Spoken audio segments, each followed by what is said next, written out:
جب سے بنی نوع انسان اس کائنات میں آیا اس وقت سے اللہ تعالیٰ نے قربانی کا ایک جذبہ اس کے اندر رکھ دیا اور اس کے احکامات بھی آ گئے۔ آپ کو میں حضرت آدم علیہ السلام کے دو بیٹے حابیل اینڈ قابیل کی کہانی،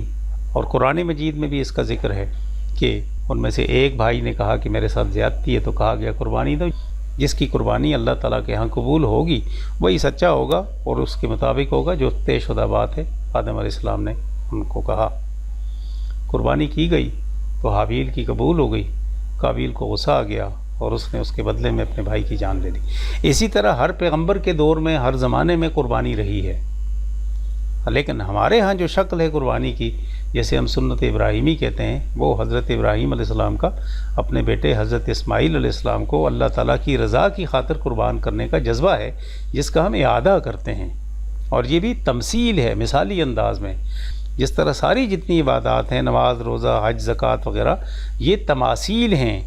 اس انداز کی، اس سنت کی اور اس پریکٹس کی جو نبی پاک صلی اللہ علیہ وآلہ وسلم نے جاری رکھی۔ اسی طرح یہ بھی اعادہ کیا، اس کو دوبارہ سے لاگو کیا نبی پاک صلی اللہ علیہ وسلم نے۔ یہ سنت ہے ابراہیم علیہ السلام کی، ہم اس کی تمثیل کی